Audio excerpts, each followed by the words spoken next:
Ngenes, bapaknya Amin Rais jadi gelandangan politik, anaknya Mumtaz Rais doyan miras. Ditulis oleh Ferry Patli dari siwar.com. Sebelum kita lanjut, jangan lupa subscribe dan nyalakan loncengnya agar Anda menjadi yang pertama mendapatkan informasi dari jurnal terupdate. Jalan hidup Amin Rais, meskipun pernah jadi ketua MPR, ketua umum PAN dan ketua umum pimpinan pusat Muhammadiyah, agak miris sebenarnya. Lihat saja belakangan ini, ia sudah benar-benar jadi gelandangan politik seperti yang pernah dikatakan oleh Gus Dur dulu. Pertama, dengan segala pengalaman yang dia miliki, termasuk ada yang menjulukinya sebagai bapak reformasi dan pernah melengsarkan Gus Dur dari kursi presiden kala itu. Tetap saja dia kalah di Pilpres 2004. Artinya apa? Pengaruh Amin Rais ini gak seberapa dibandingkan SBY. Kedua, 2 kali ia mendukung capres, 2 kali pula capres yang didukungnya tersebut kalah, yakni Prabowo. Artinya apa? Kekuatan si Amin Rais ini gak ada apa-apanya dibandingkan Jokowi. Padahal si Doi sering banget loh menjelek-jelekan mantan wali kota Solo itu, sampai-sampai mengatakan Jokowi bakal jadi bebek lumpuh segala. Faktanya sekarang dia yang dilumpuhkan oleh PAN. Ketiga, si Amin Rais ini pernah menerima uang korupsi juga dari Siti Fadila Supari sebesar 600 juta rupiah. Yang mana hal ini terungkap dalam persidangan korupsi yang melibatkan mantan Menkes itu. Jadi kalau dia mengatakan partainya PAN merupakan partai pembela agama Allah, agak ngakak sih dengernya. Karena mana ada partai pembela agama Allah yang kadernya menerima duit hasil korupsi. Kan gak lucu. Keempat, Amin Rais didepak dari PAN oleh besanya sendiri, Zulkifli Hasan. Hati siapa coba yang tidak sakit dibuat begitu? Bayangkan, dia yang mendirikan partai tersebut, dia pula yang membesarkannya. Ketika sudah besar malah disingkirkan. Kalau ada orang rada-rada stres berada di posisi Amin Rais ini, bisa-bisa jadi stres beneran. Karena begitu beratnya cobaan dibuang dari partai tersebut. Sudah tua, merasa dirinya lebih hebat dari Jokowi. Tiba-tiba didepak dari partai tanpa hormat. Siapa coba yang gak pusing 7 keliling dibuat begitu? Yang bikin tambah sakit hati lagi adalah sekarang Zulkifli Hasan masuk kabinet Jokowi. Nah, saat pemilihan ketua umum PAN dulu, si Amin Rais ini mendukung Mulfahri Harahap. Gak taunya yang didukung kalah. Ini juga menjadi pertanda kalau dia sudah gak punya pengaruh apa-apa lagi di partai yang didirikannya tersebut. Lalu bukannya melakukan introspeksi diri, Wan Amin malah berencana mengambil alih basis masa PAN dengan mendirikan partai baru yakni Partai Umat. Amin yakin kalau kalangan warga Muhammadiyah dan PA212 akan mendukung partainya. Hal ini dibuktikan dengan dia merekrut tokoh kadrun Ansufri Idrus Sambo sebagai sekretaris Majelis Syura Partai Umat. Buniani yang kala itu punya pengaruh besar dalam memenjarakan Ahok dan berdirinya PA212. Serta Mustafa Nahrawardaya yang sebelumnya jadi pengurus Muhammadiyah.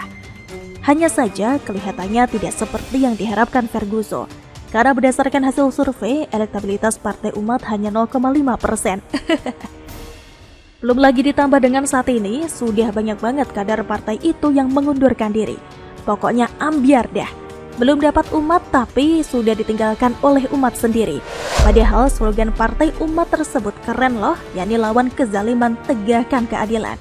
Ternyata orang pada gak percaya pada itu semua. Karena melawan kezaliman diri sendiri dan anggota keluarganya saja Amin Rais tidak mampu, apalagi mau melawan kezaliman orang lain.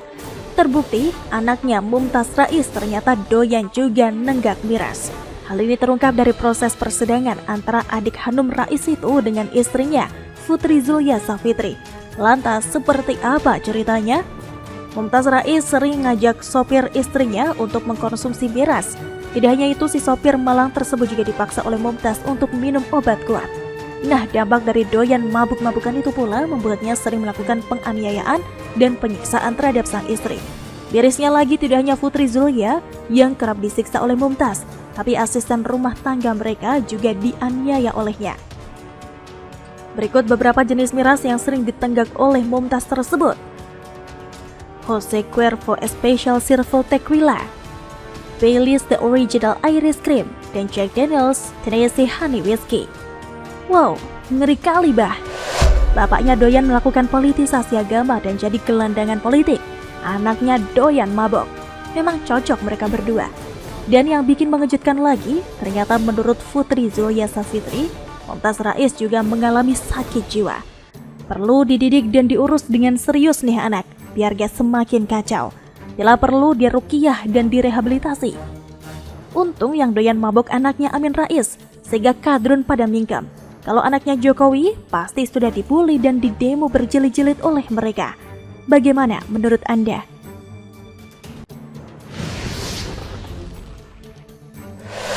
Kadrun pasti bangga, hoax Habib Rizik diangkat Jokowi jadi Menteri Agama, ditulis oleh Syardi dari siwar.com. Sebelum kita lanjut, jangan lupa subscribe dan nyalakan loncengnya agar Anda menjadi yang pertama mendapatkan informasi dari jurnal terupdate. Orang stres ternyata tidak ada habisnya, pun tidak ada matinya. Mereka suka sebarkan informasi bohong, entah karena insecure atau memang hobi sesatnya ini sudah merasuki tubuhnya.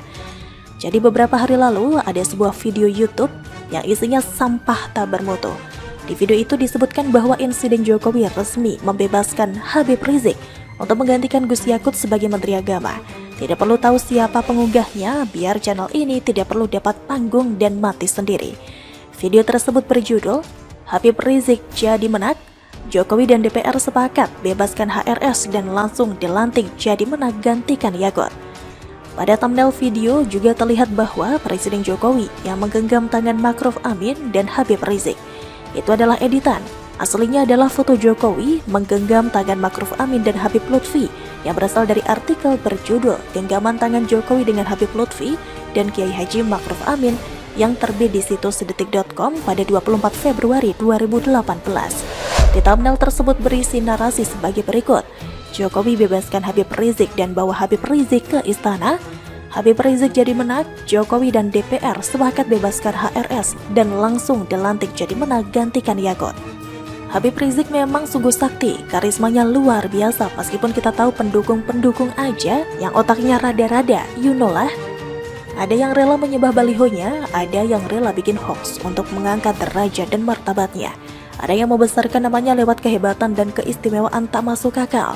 Pendukung Habib Rizik ini memang suka insecure sehingga membuat narasi-narasi bodoh yang mudah ditebak, berulang-ulang seperti kaset rusak. Pendukungnya memang terpaksa kita sebut bodoh. Bodohnya tidak ada obat, mereka tidak bisa mikir. Dengan membuat narasi bohong, sama saja menyebarkan kebohongan pada massa. Itu dosa kan? Setiap dosa akan dipertanggungjawabkan di akhirat nanti. Begitulah yang sering dibilang kadrun maha suci. Saya jadi teringat dengan narasi lucu lainnya dari seorang bernama Syahganda Nainggolan. Dia mengatakan pembebasan bersyarat Habib Rizik karena tekanan pemerintah Amerika Serikat terhadap pemerintahan Indonesia. Narasinya sampah.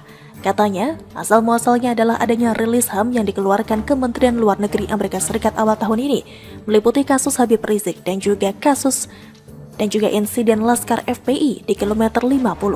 Indonesia disebut butuh dukungan Amerika dan Barat terkait bantuan pinjaman untuk melaksanakan pembangunan, serta lembaga multilateral sangat terkait dengan urusan HAM. Cerita-cerita sampah seperti ini sebenarnya sudah sering masuk ke telinga kita. Bagi yang waras dan otaknya masih belum korslet, pasti akan langsung tahu kalau cerita ini hanyalah imajinasi dan ilusi dari pendukungnya yang memang suka menghayal terlalu tinggi. Imajinasi seperti ini ngalah-ngalahin imajinasi para penulis novel fantasi atau penulis naskah dari film Hollywood. Bagaimana menurut Anda?